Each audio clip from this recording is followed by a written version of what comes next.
Hello everyone. Myself Dr. M. Sarita, working as Associate Professor of Chemistry Department in St. Peter's Engineering College. St. Peter's Engineering College is a UGC autonomous institution located in Maisamaguda near Kompalli, Hyderabad. So coming to the today's talk is on crystal field theory. Crystal field theory is one of the topic in the unit 1, that is molecular structure and theories of bonding of the engineering chemistry syllabus of JNTH. So today we are going to discuss about the crystal field theory. Crystal field theory mainly describes about the strength of metal and ligand bond in the transition metal complexes. So crystal field theory completely describes about the nature of the interaction between metal and ligand. According to CFT, crystal field theory, the metal and the ligand bonds are completely ionic. The interactions between the metal and ligand are completely ionic. This is helpful for observing the magnetic properties as well as color of different coordinate complexes or different transition metal complexes. Coming to the introduction of crystal field theory. Crystal field theory was proposed by two scientists named Bethe and Van Vleck and proposed in the year 1950. And it completely describes about the bonding in the ionic crystals. So how bonds are formed between the metal and a ligand in the coordination complex, that will be explained by the crystal field theory.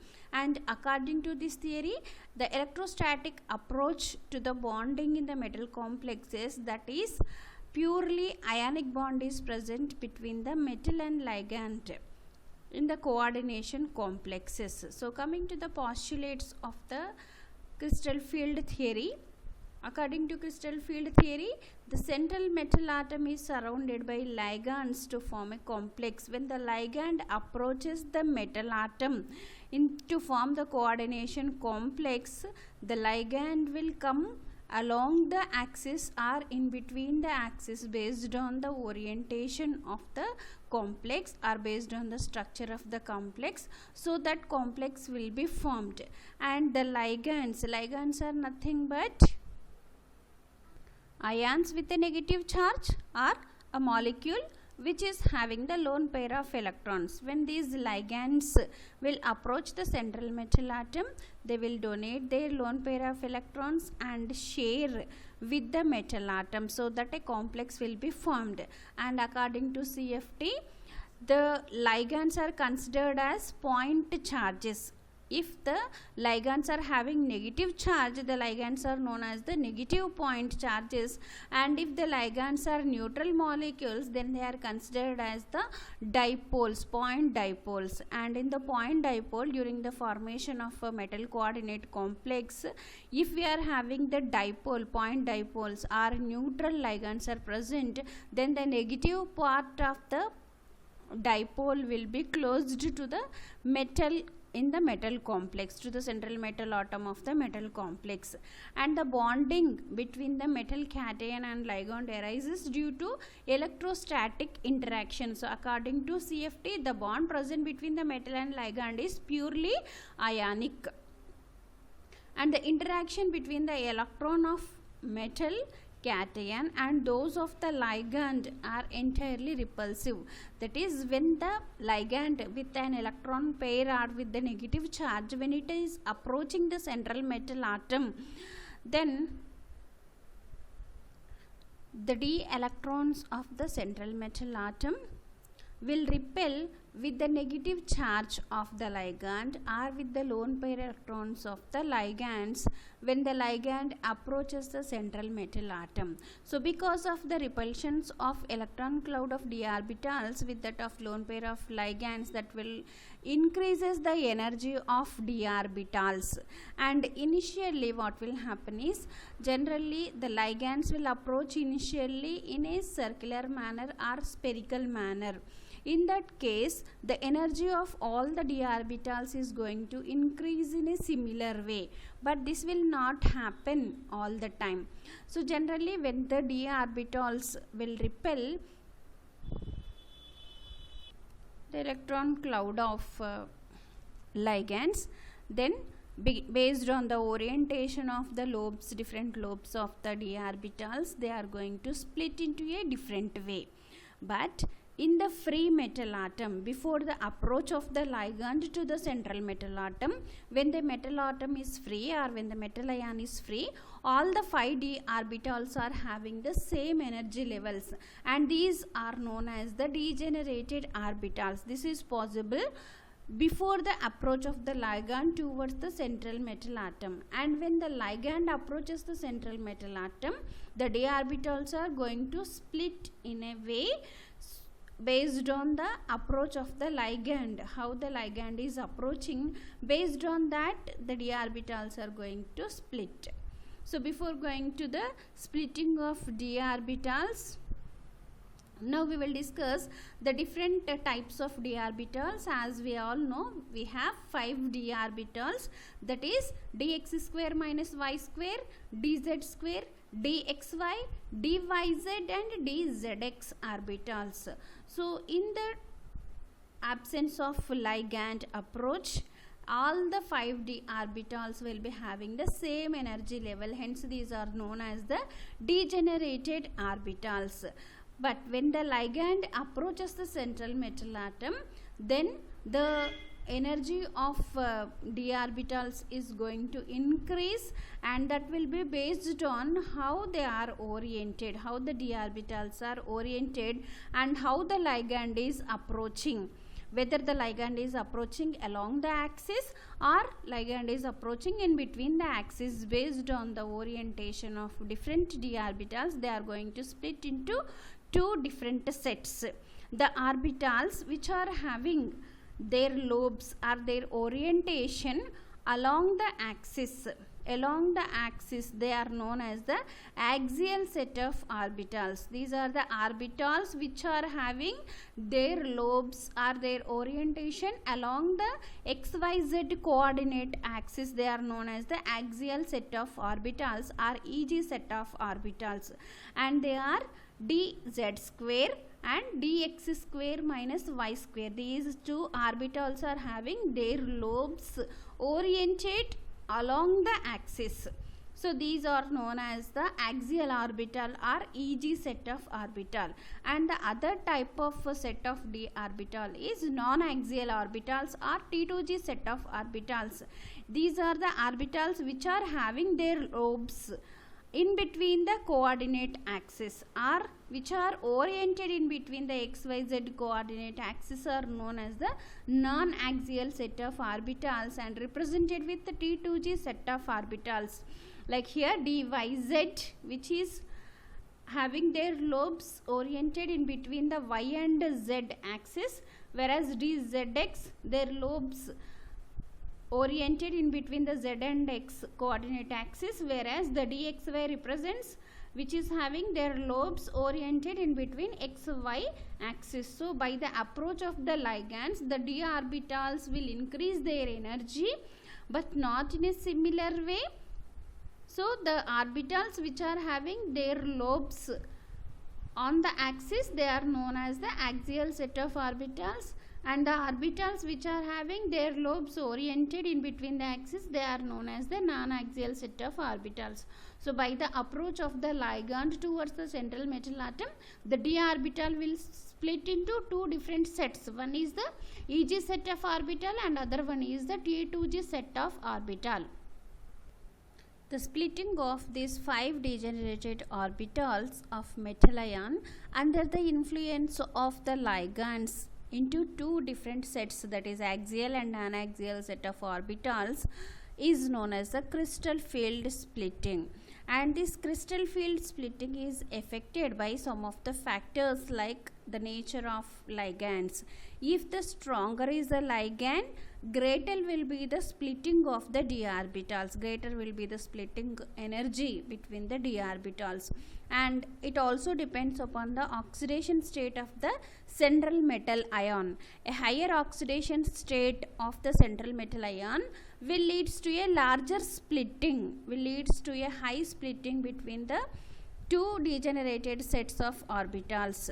So also based on size of d orbitals in the transition metal series, and also the crystal field splitting will be based on the geometry of the complex. So how the complex structure is arranged, based on that also the crystal field splitting will depends. So now we will discuss about different structures or of the transition metal complexes and how it is going to have the splitting of d orbitals in different coordinate complexes. Now coming to the first coordinate complex, that is the octahedral coordinate complex, the splitting of d orbitals into the octahedral complex. So here you can observe the structure of the octahedral complex, where the center one with the positive symbol indicates the metal ion, whereas the blue color balls which are represented along the coordinate xyz axis, they are the ligands. So octahedral complex is formed by the approach of the ligands along the three coordinate axis. Here you can observe along the three coordinate axis xyz, there are 6 ligands which are approaching the central metal atom, and this arrangement is known as the crystal octahedral structure. So in the octahedral structure, 6 ligands will be approaching to the central metal atom along the coordinate axis, and because of this what will happen is, when the ligands will approach the central metal atom in the octahedral complex, the d orbitals which are having their lobes arranged along the axis, along the xyz coordinate axis, that is axial orbitals or EG orbitals, and that orbitals are dx square minus y square and dz square. These two orbitals will feel high repulsions with the ligand electrons or with the ligand charge, so that the energy of these two orbitals is going to increase than that of the other set of the orbitals. So when the ligands approach the central metal atom during the formation of octahedral complex, the orbitals which are having their orientation or which are having their lobes arranged along the axis, that is axial orbitals or EG orbitals, will feel more repulsions, so their energy is going to increase to a larger extent. Hence they will have higher energy than that of the other set of the orbitals. Now coming to the other set of orbitals, that is the orbitals, the other 3 orbitals which are having their lobes oriented in between the axis, that is non-axial orbitals. They will feel less repulsions compared to that of the axial orbitals, hence their energy is going to decrease, and that orbitals are dxy, dyz and dzx orbitals. And here the difference between this EG set of orbital and this G2G set of orbitals is known as the crystal field splitting energy for the octahedral complex, and it is represented as delta O. So this is about the crystal field splitting in the octahedral complex. Octahedral complex is formed when the ligand will approach the central metal atom along the xyz coordinate axis. Hence the orbitals which are having their lobes arranged on the axis, along the axis, their energy is going to increase, whereas the non-axial orbitals are going to feel more repulsions compared to that of the axial set of orbitals, and hence their energy is going to decrease. The difference between the energy levels of axial orbitals and non-axial orbitals is known as the crystal field splitting energy for the octahedral complex. In the similar way, we can also discuss the crystal field splitting in the tetrahedral and square planar complex. Here you can observe the structure of tetrahedral complex. A tetrahedral complex will be formed when the ligand is approaching the central metal atom. Here you can see the blue color one is the central metal atom and the brown color balls are ligands. They are approaching in between the coordinate axis, in between XYZ coordinate axis. So because of this, what will happen is the orbitals which are d orbitals which are having their lobes oriented in between the axis, in between the XYZ coordinate axis, they will feel more repulsions and the energy of that particular orbitals is going to increase compared to the other set of orbitals. So if we go in detail to the crystal field splitting of the tetrahedral complex, it is exactly opposite to that of the splitting of crystal field splitting of the octahedral complex, because in the octahedral complex the ligands are approaching the central metal atom along the axis, whereas in the tetrahedral structure the ligands are approaching the central metal atom in between the axis. So here 4 ligands which are approaching the metal atom in between the coordinate axis, then the tetrahedral structure can be formed. So now what will happen when the ligands are approaching the central metal atom in between the axis? The orbitals, the set of orbitals which are having their lobes arranged in between the coordinate axis, that is non-axial orbitals, are T2G set of orbitals, that is dxy, dyz and dzx orbitals which are having their lobes arranged in between the coordinate axis dxy, dyz and dzx orbitals. They will feel more repulsions and the energy of the d orbitals is going to increase to a greater extent compared to the other set of orbitals.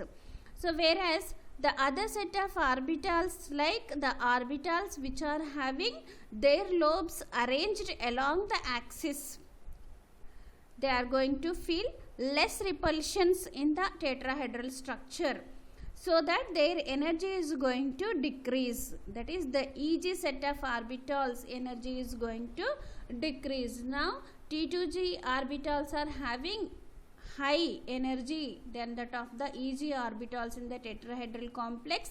That is because tetrahedral complex is formed when the ligand is approaching the central metal atom in between the coordinate axis, and because of that reason the orbitals, the d orbitals which are oriented in between the axis, that is T2G set of orbitals, the T2G orbitals, they point more directly at the ligands and they will be destabilized, means their energy is going to increase to a greater extent. Whereas the Eg set of orbitals, the orbitals which are having their orientation along the axis, they are going to feel, because they are less directly at the ligands, so they are away from the ligands, hence they are going to feel less repulsions and they are stabilized, means their energy is going to decrease. Now the difference between this T2G set of orbitals and Eg set of orbitals in the tetrahedral structure is known as the tetrahedral stabilization energy.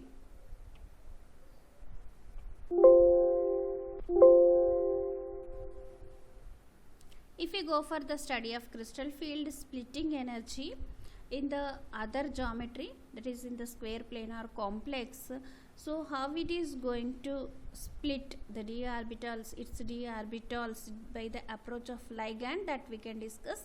Like it is explained by taking an example of octahedral complex. In octahedral complex, if you observe, all the ligands of the octahedral complex are approaching the central metal atom from same distance, and because the bonds are identical, and if the ligand related with the z axis, these two ligands, if they are slightly removed outside, if they are away from the central metal atom, then that structure is known as the distorted octahedral structure. This is the structure, distorted octahedral structure, in which the ligands which are present on the z axis are slightly distorted from the central metal atom. So this is the distorted octahedral structure.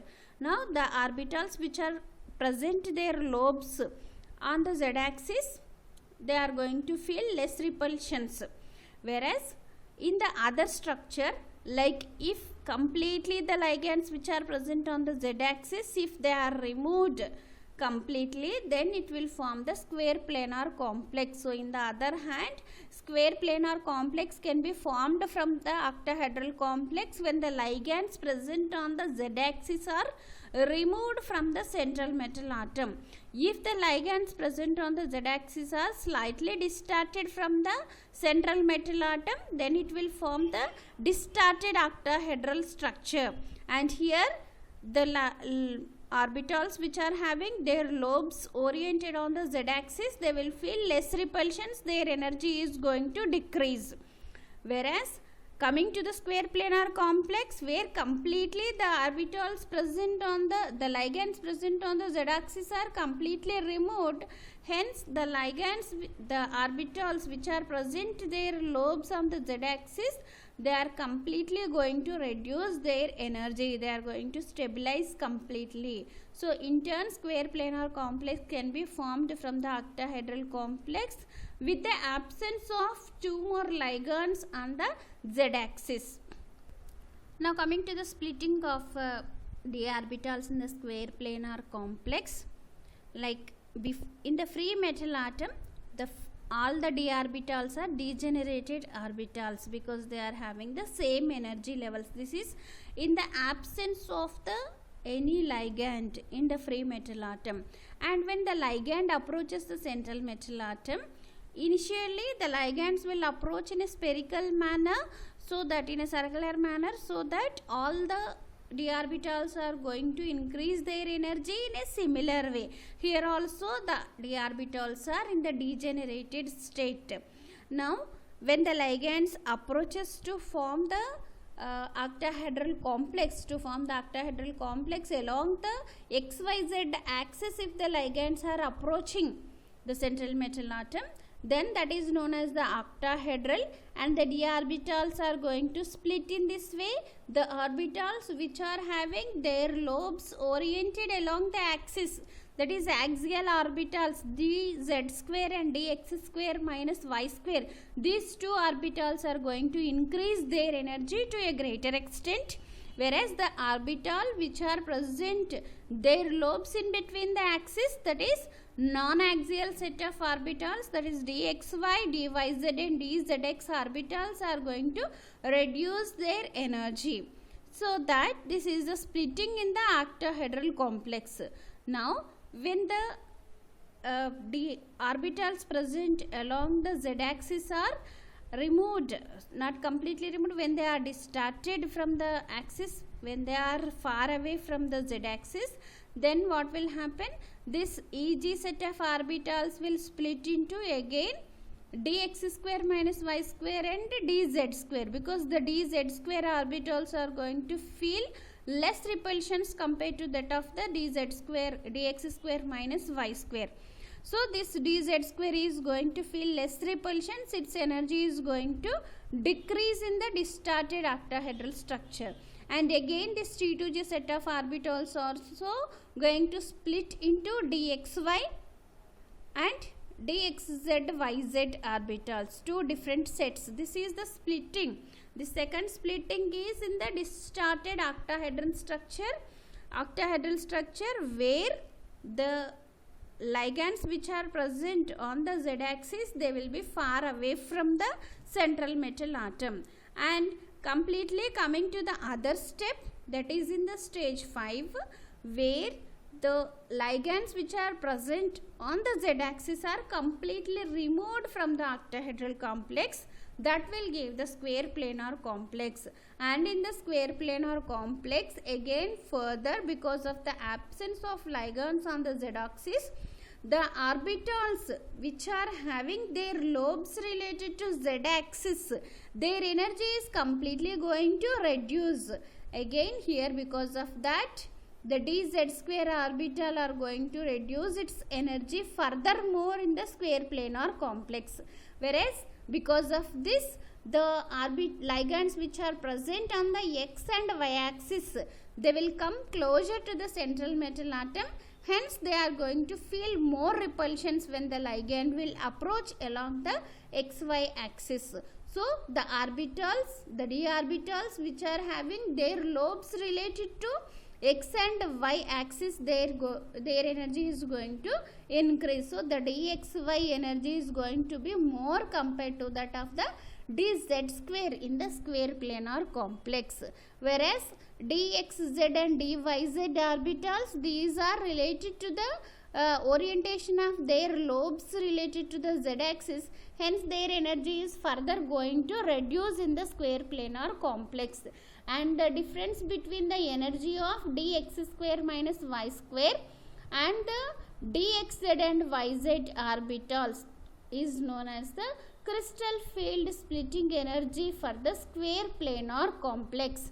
So this is about the splitting of d orbitals in the square planar complex, which can be explained by taking the reference of octahedral complex. From the octahedral complex, if the orbitals ligands present on the z axis are completely removed, then we will get the square planar complex.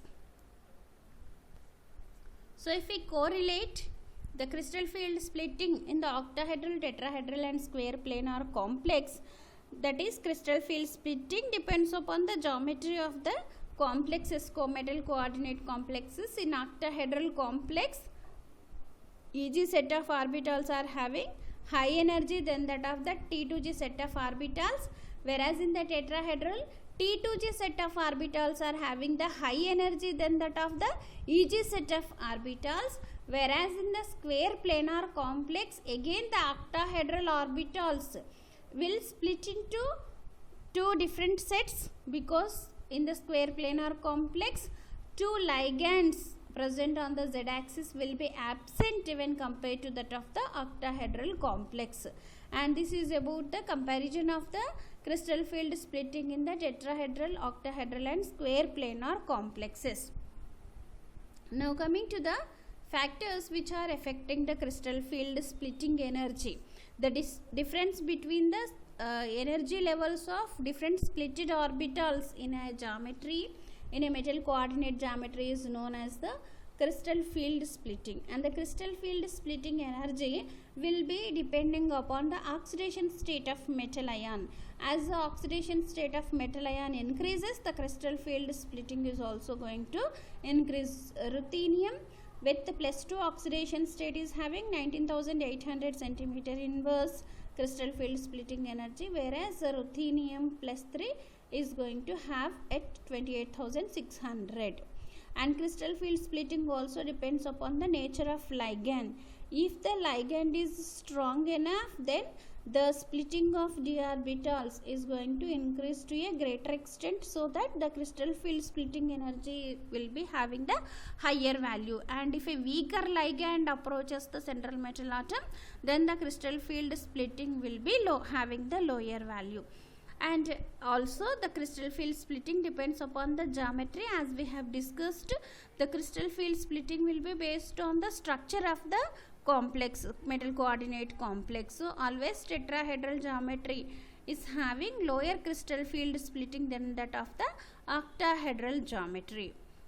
And coming to the applications of the crystal field splitting, so a crystal field splitting will be helpful for calculating the crystal field stabilization energy. With the help of crystal field theory, we can determine the crystal field stabilization energy value of different octahedral and tetrahedral complexes. For that, we will be having some formulas, like for calculating the crystal field stabilization energy for the tetrahedral complex, that is minus 0.6 Q plus 0.4 P delta T plus NP.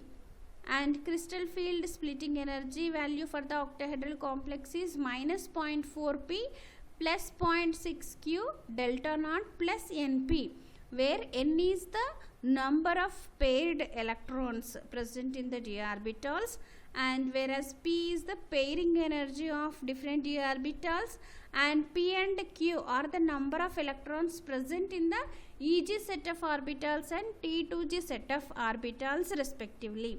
With the help of these two formulas, we will be able to calculate the crystal field splitting energy. And also we can explain the color of the complexes based on the crystal field splitting. So if a complex is completely absorbing all the electromagnetic radiation, then the complex will have black color. Whereas if the complex is transmitting all the electromagnetic radiation falling on it, then the complex will be observed as white in color. And if the complex is absorbing the radiation in the visible range, it will give different colors based on which frequency is observed by the particular complex. So the complex shows color because of the phenomenon of dd transition, that is electron transition between one d orbital to another d orbital. So for example, here we can see, if we are having a complex which is having like octahedral complex, where the one electron is present in the ground state, and when electromagnetic radiation fall on this complex, if it absorbs the energy, the electron will excite from ground state to the excited state, hence ground state to the excited state, hence the complex will show color. So this is about the applications of the crystal field theory. Thank you for watching.